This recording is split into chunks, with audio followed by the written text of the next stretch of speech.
Right, hello, and the purpose of this short video is just to talk to you briefly about why choose APM as your ACCA option paper. I mean, it's an important choice, isn't it? You know, you've got to get that right. You don't want to spend 2 years trying to pass something and you can't pass it, and you don't want to make, you want to study something that's relevant as opposed to your career. And that, to some extent, is where I want to start. There are clearly, I think, two important factors when thinking about what paper to choose. Is it relevant to your career? Is it relevant to your job? Is it relevant to the day-to-day things that you're going to be doing once you've qualified? And secondly, of course, there's this problem of the chance of success. Can you pass this paper? Because at the end of the day, you might say, well, look, what's important here is I get a qualification, and I completely understand that. That's incredibly important. So we need to talk about both those things. And I think, where APM scores very highly, I think, is this idea of relevance. You look at the sort of things that are on the slide there, the setting of performance targets and KPIs, what gets measured gets done. I mean, that's true of practically every business in the world. People will have targets, and if they're motivated to work correctly for you in the right sort of way, in a goal congruent fashion, you're going to get rich. You're going to do very well. The business is going to succeed. And equally, rewarding people, well, of course, every employee in the entire world, I mean, I don't exaggerate there, gets rewarded. And how should they be rewarded? In what way should they be rewarded? Is it consistent with the organizational aims and so forth? And these are the sorts of things that make APM highly relevant. And of course, it's not all about reward and it's not all about KPI. It's about other types of control process, isn't it? Every organization has to control itself, and APM will teach you how to do that. So when you rise through the ranks as a qualified accountant, can you control your organization? And I think that's extremely important. And the second thing to recognize is it relevant to change? I mean, think about what's going on in the world right now. Notwithstanding, we've had a COVID environment at the time of doing this particular video, but technology is changing, systems are changing, people's desires are changing, where people live is changing. And as a result, therefore, organizations are going to have to be really flexible and fluid and be able to make the case for change. And there's absolutely no doubt that organizations that have out-of-date targets, poor KPIs, unsuitable systems are going to struggle. And APM, at its very heart, is about change. It's about where a system is out of date, where a system has poor KPIs. Can you recognize that, and can you argue the case for change? And so it's entirely relevant.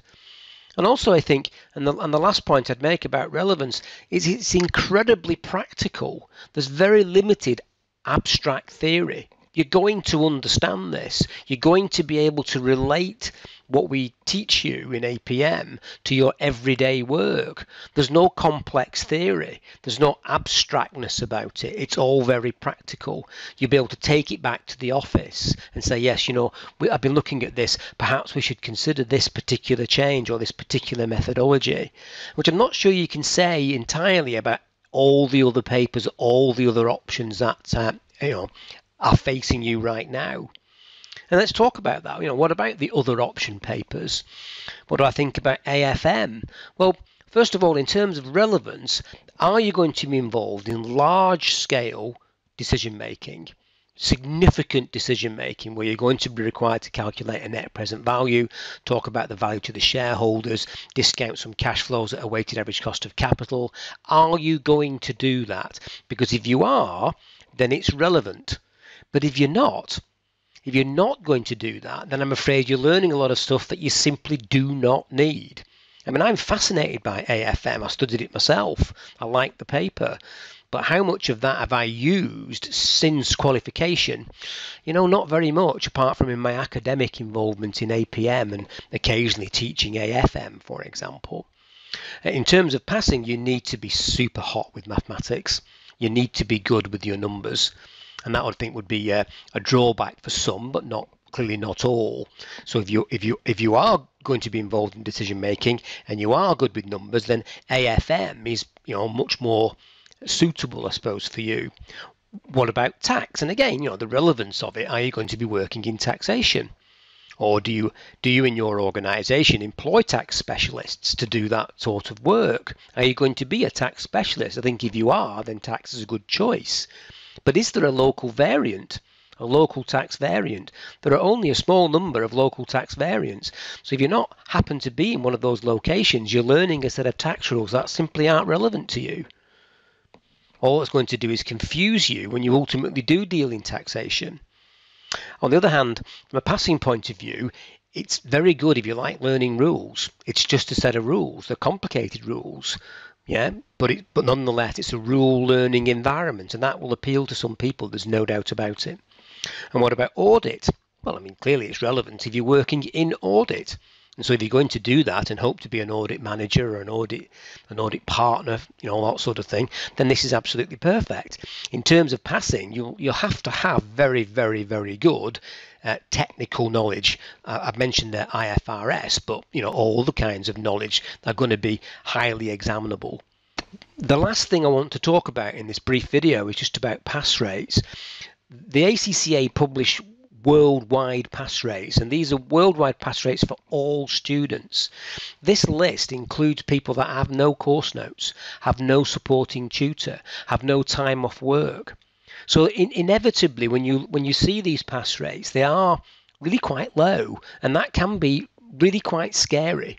But what I would say to you is, if you can afford a course, if you can get some support from an expert tutor, if you can enroll on a proper bespoke written course with decent support, these pass rates are not relevant. They're not relevant to you. Yeah, I'm not allowed per the ACCA rule to talk about my pass rates. It's quite a frustration. Yeah, but I'm not allowed to do that. FME has a gold status as I record this video, and it's not until we get to platinum status that we're allowed to talk about pass rates.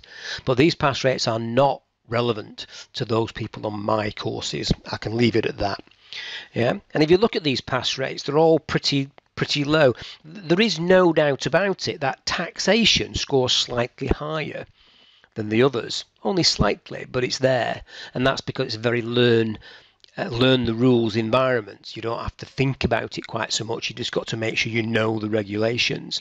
And equally, I think that to some extent applies a little bit towards AFM, because that's theoretical, and if you're good with mathematics and you like your theory, then you're likely to score pretty well. And the other two papers are very, very similar, with APM coming out third out of the four, yeah, in the 5 sittings rather to the March 2021, which what these numbers are based on.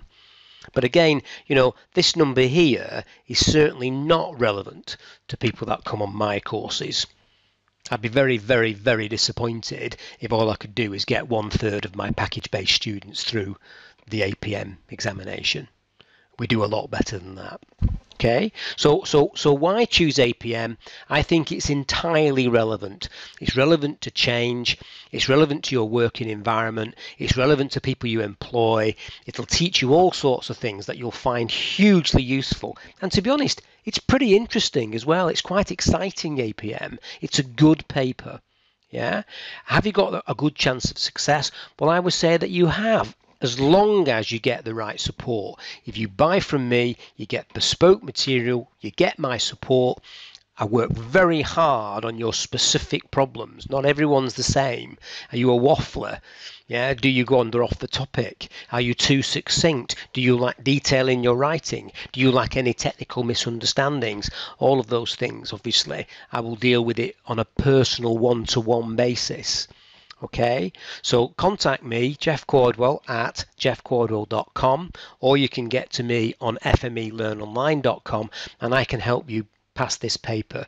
I would choose APM. If it's relevant to you, don't worry about your chance of success. I will help you. Okay.